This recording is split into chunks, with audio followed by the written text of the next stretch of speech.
Before I give the call to the honourable member, I'll remind members that we are observing the courtesies and the traditions of the House for this inaugural speech. The question is the motion be agreed. The Honourable Rod Caddies. Thank you, Deputy President. Honourable members of the Legislative Council. I rise today deeply honoured to stand in this chamber as a newly elected representative of the people of Western Australia. I begin by thanking those who placed their trust in me and in the vision I bring on behalf of Pauline Hanson's One Nation. I pledge to serve with honesty, courage and an unwavering commitment to the people of this great state. In preparing for this moment, I learned that since 1890, only around 390 individuals have been elected to the West Australian Legislative Council. That number struck me like a lightning bolt. To be counted among such a small and significant group entrusted with the responsibility over more than 130 years is both humbling and sobering. It deepens my resolve to serve with integrity, purpose and everything I have to give. My journey to this place has been anything but conventional and definitely far from easy.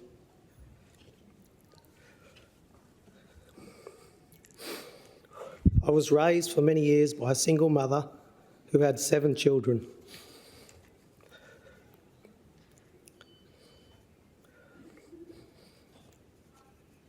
She did everything in her power to keep us safe and together. Anyone in here who has raised a child will understand raising one is hard enough. Raising 7 on your own takes strength beyond words. My mum did it with grace, patience and a heart full of love. She remains the kindest, most generous woman I've ever known. Even in the hardest of times, her love never wavered. Everything I am today began with her courage. Despite her strength, life was incredibly difficult.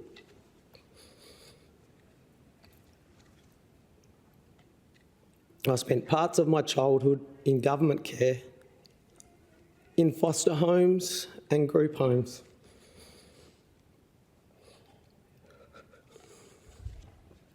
Some of which were marked by fear, instability and hardship. I've experienced what it's like to be abused as a child,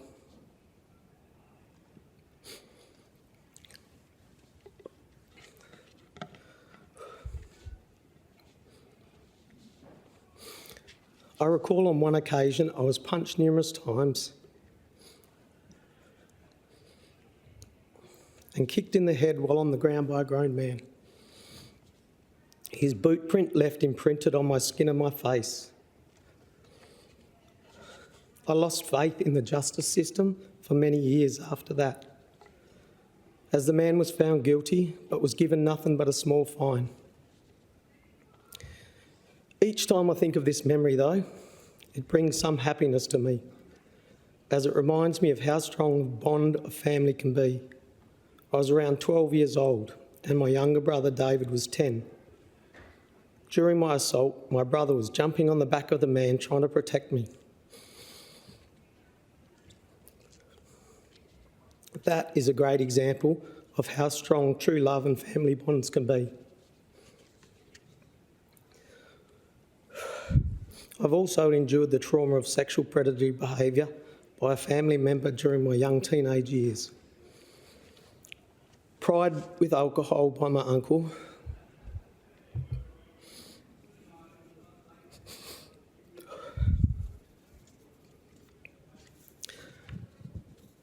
who at that point was my idol,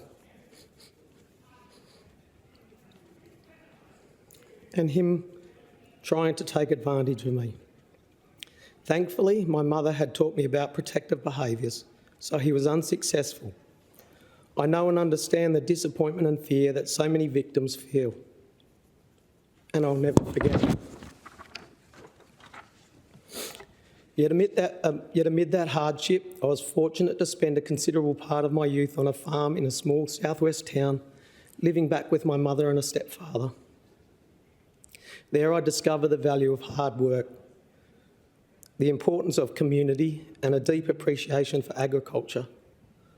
I know the early mornings, the long days, and the unique challenges faced by regional communities. Whether it's drought, soaring costs, or simply being overlooked by city-based opinions. These towns matter, their voices matter, and they deserve to be heard in this parliament. Those formative years, both the trauma and the grounding, instilled in me a resilience, empathy, and a deep understanding of what it means to feel voiceless. I bring that with me into this chamber because I know how vital it is to have someone speak up for those who are too often forgotten.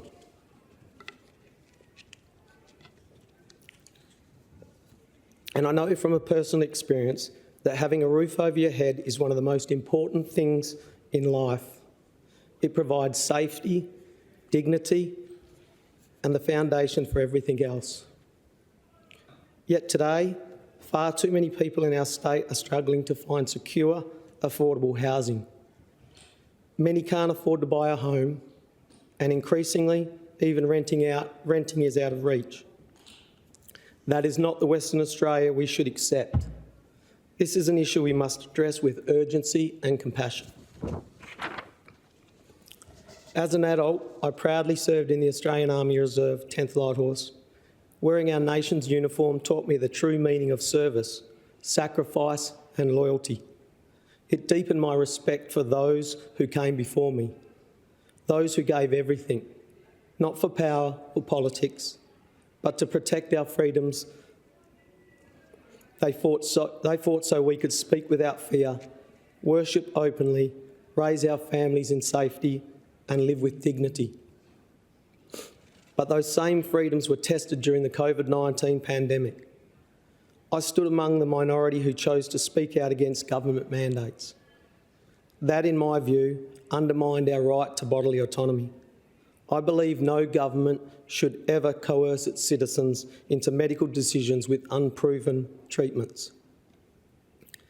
I know what it feels like to be marginalised for standing by your principles. And I will fight with everything I have to ensure that the people of our state are never treated that way again. Later, I spent 15 years working in the Department of Child Protection. I worked with young people who were walking the same path I once did. Sometimes even in the very same group homes.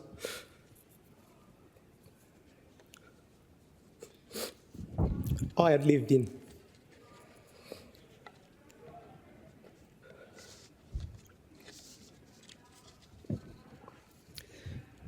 That wasn't just a job, it was a calling. To show a young person that their past does not define their future, that they are worthy of dignity, care and opportunity. That's something I'll carry with me for the rest of my life. Another important chapter of my life was passion for rodeo. After years of riding bulls and more than a few broken bones, it all came to an end when I suffered a serious injury, breaking my pelvis. Though I could no longer ride, my love for the sport never left me. Instead, I channeled that passion into starting my own rodeo business, organising, promoting events across Western Australia. I've travelled from the far north to the deep south, and I've seen firsthand how much these events to regional communities mean to regional communities, not just for the entertainment, but for the economic boost and the social connection they bring. Rodeos and similar local events breathe life into small towns, creating jobs, drawing visitors and bringing people together. I struggled to get funding and had to rely on community and local business sponsorships, and the hope of ticket sales would cover the event. This is where I believe government could do more, by investing in regional WA and supporting community-driven events that strengthen the fabric of our state. Along my journey, I became a Christian. That decision changed my life. My faith gave me purpose, clarity and direction. It challenged me to be a better man, a better husband, a better father, and now a better public servant. I believe this nation was built on Christian values, principles of honesty, compassion, forgiveness, and service to others. These values are not something to hide from. They are something to celebrate. As we move forward, I believe we must protect and preserve those values. They are our foundation. I also know what it's like to run a small business. My wife Monique and I run a family horse riding school.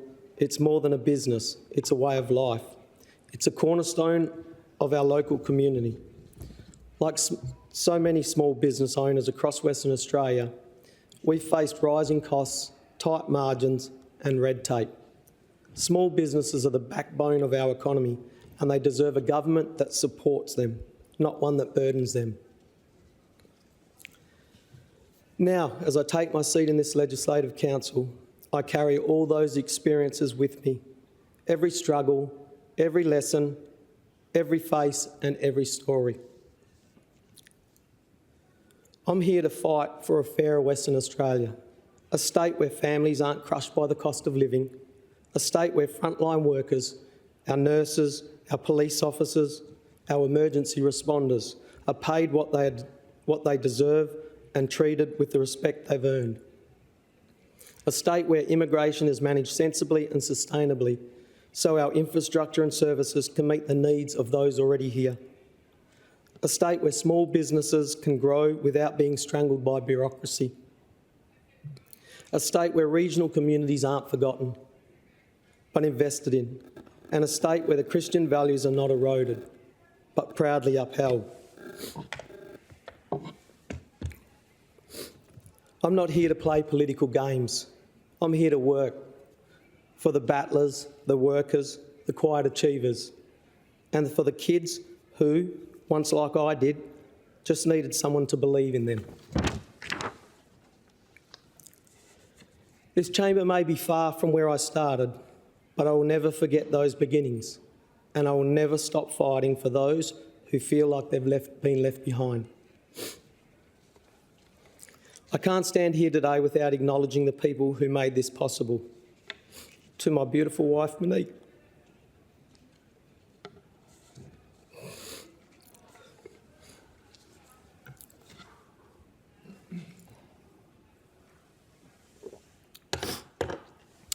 Your strength, patience and unwavering belief in me has meant everything.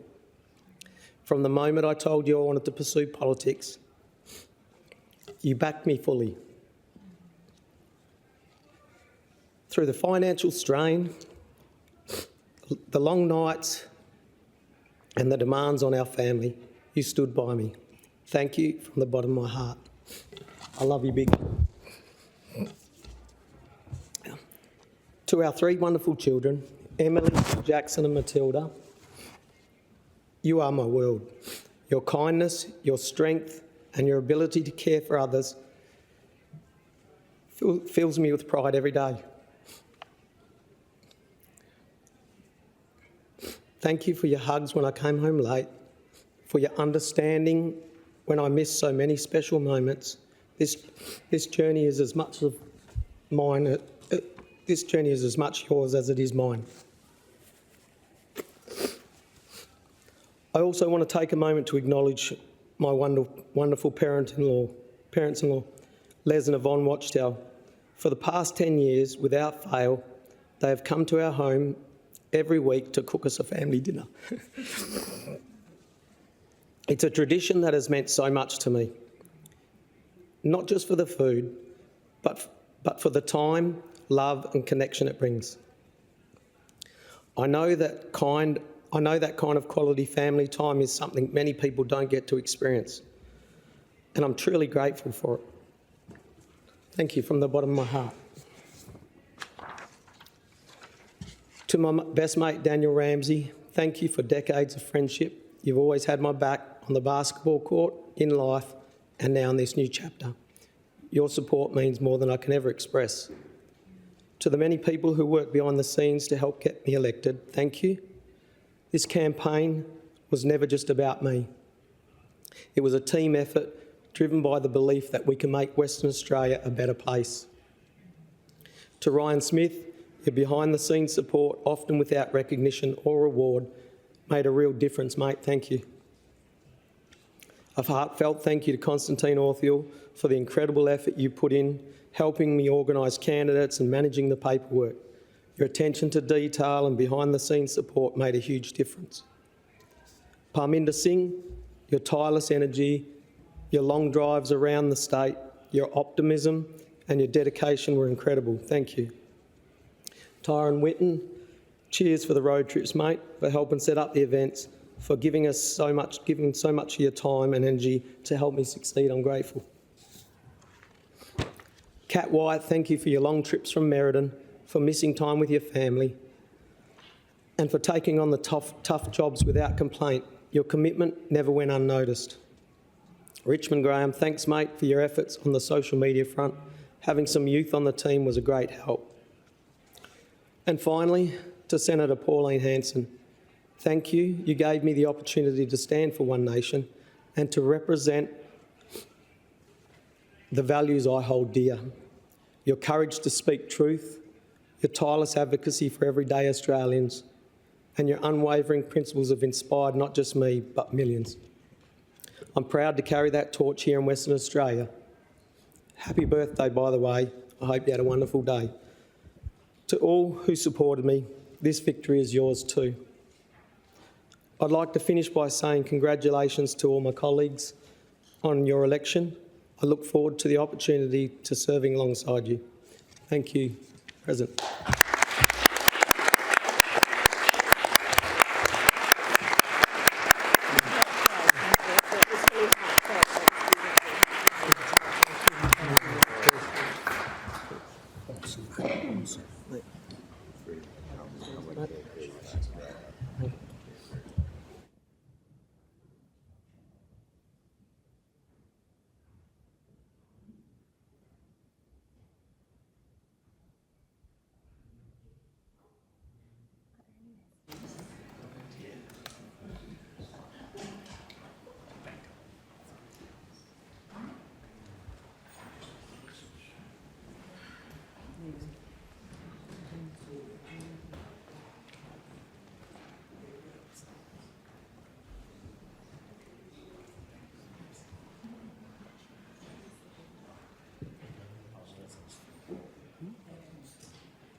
Let's do the message.